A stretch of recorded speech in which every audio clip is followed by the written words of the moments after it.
हरियाणा देख रहे हैं आप, आपके साथ मैं दीप्ति द्विवेदी। बुलेटिन की शुरुआत करें, लेकिन उससे पहले आपको सीधे लिए चलते हैं चंडीगढ़। पूर्व सीएम भूपेंद्र हुड्डा क्या कुछ कह रहे, सुनवाते हैं। कारण ये है कि ड्रेनों की सफाई नहीं हुई। वहाँ मैं गया था, मैं ड्रेन में कीकर पैदा हुई है। अब कीकर जम जाएगी उसमें तो आगे पानी कैसे जाएगा। ना लेवलिंग हुई, ना सफाई हुई। अब इसमें जो है 11 शहर इफेक्टेड है, हरियाणा के 72 कस्बे और 6000 से ज़्यादा गांव। और कंपनसेशन जो सरकार ने दिया है वो किसान को 7000 से लेकर 15000 रुपये प्रति एकड़। एक किस्म से किसान के साथ मजाक किया गया है। तो 30-35 हज़ार तो उसकी शुरू में खर्चा आ जाता है, जहाँ 60 से 70 हज़ार रुपये एकड़ ठेके पर उठती है जमीन, उसको आप 7000 रुपये दे रहे। मैंने ये कहा कि कम से कम 60 से 70 हज़ार रुपया प्रति एकड़ मिलना चाहिए। और जो मकान गिरे हैं उनका मकानों का, जानवरों का, जो जानवर गए हैं पूरा क्षति करना चाहिए। अरे क्षतिपूर्ति बोल रहे क्या भाई, ये मेरी समस्या बाहर है। एक और पहले परेशान है और परेशानी में डाले किसानों को। मेरे समझ में नहीं आता, जब किसान पराली जलती है किसान की तो सैटेलाइट से पता लग जाता है, धुआं उठते ही, और उसका चालान किया जाता है। अब इतना भारी है तो सैटेलाइट से पानी नहीं दिखता क्या? स्पेशल गिरदावरी कराओ। कई जगह मेरे को खबर मिली है कि पटवारी ने, तहसीलदार ने ये रिपोर्ट भेज दी सरकार को कि गांव में 100% नुकसान है, उसमें भी कहेंगे क्षतिपूर्ति करो।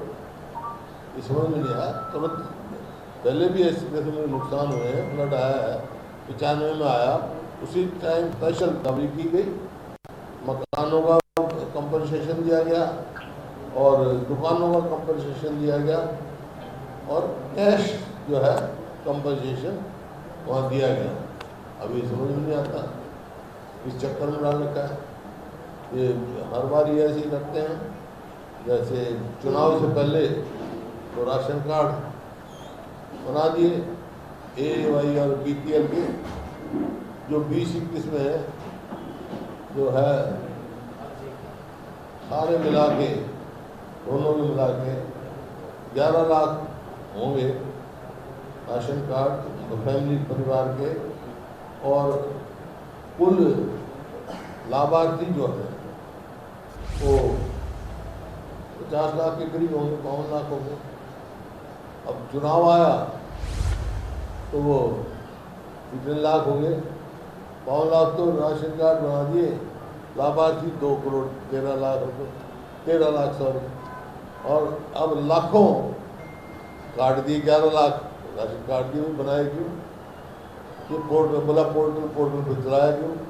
लेकिन वो सिर्फ एक चुनाव में एक किस्म से वोट लेने का, वोट चोरी करने का एक हथियार ये भी है। तो क्या सर स्पेशल पैकेज की मांग कर रहे हैं हरियाणा के लिए आप? बिल्कुल। देखें, अब प्रधानमंत्री जी पंजाब गए, हिमाचल गए, उत्तराखंड को दे दिया, यहाँ कुछ भी नहीं दिया। ये किसकी कमजोरी है? ये हरियाणा सरकार की कमजोरी है।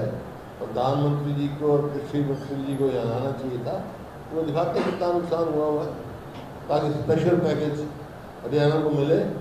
और जो ये कंपनसेशन दे रहे हैं वो एनहांस्ड कंपनसेशन देना चाहिए। ये एक किस्म से मजाक नहीं करना चाहिए।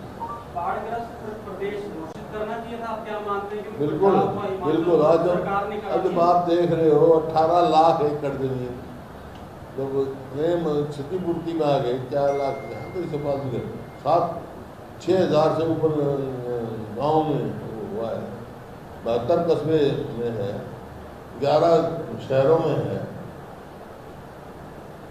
अब भी बाढ़ग्रस्त नहीं होगा तो बाढ़ग्रस्त कब निकले होगा? सर, बीमा कंपनियों का खबर आई है कि बीमा कंपनियों ने मना किया है मुआवजा देने से, कि जो फसलें डूबी हैं। देखिए, बीमा कंपनियों का, ये जो कंपनियां हैं प्राइवेट कंपनी, मैं बार बार ये कह चुका हूँ प्रधानमंत्री बीमा योजना बिल्कुल फेल है, केवल कंपनी के मुनाफे के लिए, किसान को नहीं। अब कह दिया जो धान पानी में डूब गए उसकी कंपनसेशन नहीं देंगे, हम मना कर दिया उन्होंने। और ये ऐसे ही किया जैसे 2022-23 में तो शायद जो कंपनसेशन दिया था आया था वो 23-24 में तो कंपनसेशन आया 2,500 करोड़ के करीब। और अब वो चालू साल में जब कंपनसेशन आया 265 या 270 करोड़, एकदम जो है 90% कंपनसेशन में कमी आई। ये पार्लियामेंट में मिनिस्टर ने जवाब दिया। ये जो सरकार ने बाढ़ के बाद उपाय किए, सरकार ने जो बाढ़ से पहले या बाद में जो बाढ़ आने के बाद जो उस इलाके में काम किया वो तो नहीं किया, ये किया पहले जो करना चाहिए था नहीं किया, बाद में। और अब बाद में सुस्त काम किया है। अब पहले करना चाहिए था, अगर इलीगल माइनिंग रोड देखते तो ये यमुना साइड के साथ नहीं आता, और अंदर जो पानी है वो ड्रेन पहले साफ कर देते और सब सीवरेज शहरों का साफ कर देते तो नहीं होता।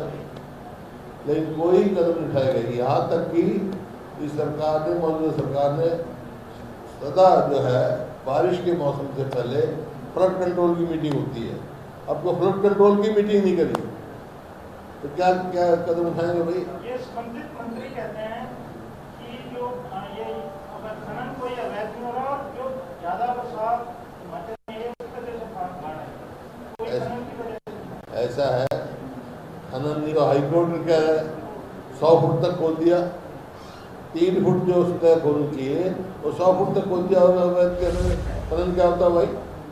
हाईकोर्ट पूछेगा, सुप्रीम कोर्ट बता रहा है, नेशनल ग्रीन ट्रिब्यूनल बता रहा क्या, सब कह रहे हैं अवैध खनन है, खुला अवैध खनन है।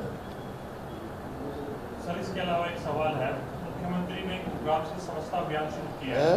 मुख्यमंत्री ने गुरुग्राम से स्वच्छता अभियान शुरू किया है और साथ साथ नगर निगमों की तरफ से भी एक नोटिस जारी किया गया है कि तमाम जो प्लाटों पे कूड़ा पड़ा है वो प्लाट धारक उसको साफ करें, नहीं तो उन पर पेनल्टी लगाई जाएगी। कैसे देखते हैं? ये देख रहे हैं 11 साल के बाद इनको दिखा है कि अब हरियाणा जो है स्वच्छ नहीं है, 11 साल के बाद नजर आया।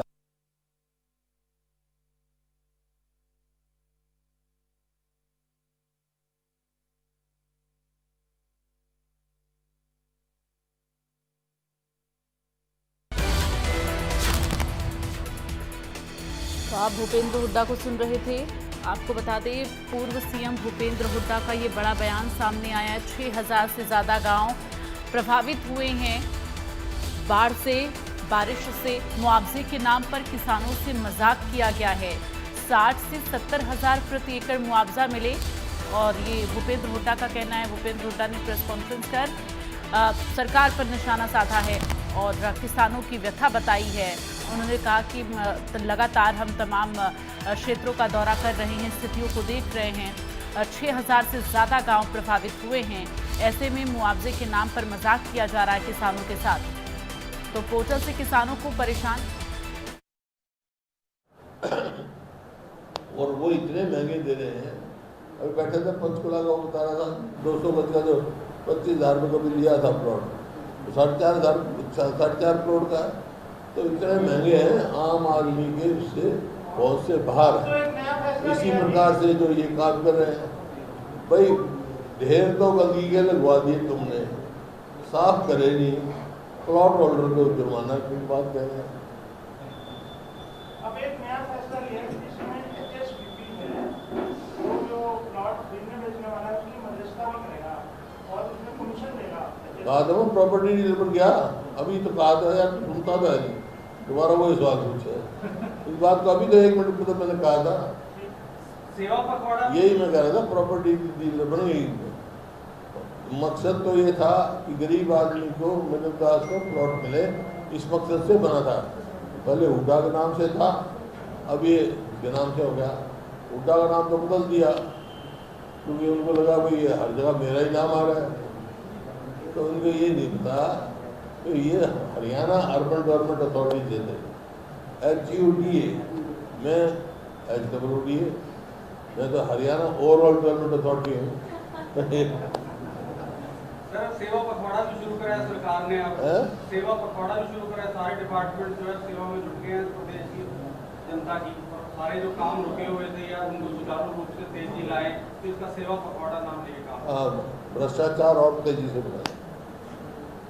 एक उपराष्ट्रपति पद की आज उन्होंने पदभार ग्रहण किया, शपथ ली है सर उपराष्ट्रपति की, और कोई भी विपक्ष का नेता इस दौरान मौजूद नहीं रहा सर शपथ ग्रहण समारोह। Yes, sir. पता नहीं क्या कारण। सर इसमें भी क्रॉस वोटिंग हुई है और विपक्षी नेताओं का कहना है कि बीजेपी ने नेताओं को खरीदने की कोशिश की। क्या आपको ये उनके बयान आ रहे हैं भाई, धन्यवाद कर रहे हैं, तो जिनने डिफेक्ट किया है उनका धन्यवाद कर रहे हैं, इसका मतलब क्या है? सर एक और भाई राहुल गांधी मलेशिया गए हैं घूमने के हैं? लिए। राहुल गांधी मलेशिया गए हैं। भाजपा नेता कह रहे हैं कि जब भी विपत्ति आती है देश में, राहुल गांधी छुट्टियां मनाने चले जाते हैं। क्या गए? राहुल गांधी छुट्टियां मनाने चले जाते हैं, देश में आपदा आती है। ये क्या बात हुई? अब ये हमारे प्रधानमंत्री है, ये रोज बाहरी घूमने, कितने दिन बाहर रहते हैं वो? क्या किसी काम से गए होंगे? 25 तारीख से वो लाडो लक्ष्मी योजना शुरू हो रही है। हैं? 25 तारीख से लाडो लक्ष्मी योजना शुरू हो रही है। और प्रत्येक जिले में उसके जो है कार्यक्रम आयोजित किए जाएंगे, सब लाभार्थियों को जो है कितने लाभार्थी होंगे और जो वंचित हो गए उनका क्या होगा? इसका घोषणा पत्र देखो, उसमें क्या लिखा हुआ है? उसमें लिखा है सारी महिलाओं को है। और ये नहीं, वो पहले फेजेस में करेंगे, है फेजेस में करेंगे। तो पहले फेज में 20 लाख। पहला बैकलॉग देंगे, पहले जो उन्होंने दिया उसका ब्याज देंगे। ऐसे ही लोगों को लिखते कुछ है, करते कुछ है। घोषणा पत्र देखो पहले इसका, पहले कार्ड बना दिए, अब काट रहे हैं। वो पहले विपक्ष के दबाव में बना दिया था। विपक्ष कह रहा था कि नहीं बढ़ाया। हैं? मंत्री कह रहे हैं विपक्ष के दबाव में बना दिए थे, विपक्ष के मांग कर रहा था कि बढ़ाए नहीं तो हमने बढ़ा दिए। अब देख रहे हैं अब हम कह रहे हैं मत काटो, इसको काट रहे हैं। पहले बनाए क्यों और फिर काटे क्यों? कोई जवाब है उसका? धर्मांतरण कानून लागू किया 2022 हैं? में। धर्मांतरण कानून लागू किया था सरकार ने 2022 में। उसके तहत लोगों में पहली गिरफ्तारी हरियाणा में हुई है। समझा नहीं क्या? धर्मांतरण कानून लागू किया धर्मांतरण कानून क्या है? 2022 में लागू किया था, क्या है वो? जिसमें जबरन धर्म परिवर्तन नहीं करवा सकते। हैं? जबरन धर्म? अच्छा, पहली गिरफ्तारी धर्मांतर क्या? जलमंतर कह रहा है, धर्मांतर कह रहा है। धर्मांतर उसमें पहली गिरफ्तारी आज हुई है। हैं? पहली गिरफ्तारी हुई आज हरियाणा में। ये तो उनका वोट लेने का वो है नहीं, सबका अपनी अपनी आस्था है। ये देश सारे धर्मों का है, हिंदू मुस्लिम सिख ईसाई सबका है। सब ने आज़ादी की लड़ाई लड़ी है और सब इकट्ठे रहेंगे, प्यार से रहेंगे तो देश हमारा आगे जाएगा। चलो, धन्यवाद। जय भाई। तो पूर्व सीएम भूपेंद्र हुड्डा को आप सुन रहे थे प्रेस कॉन्फ्रेंस कर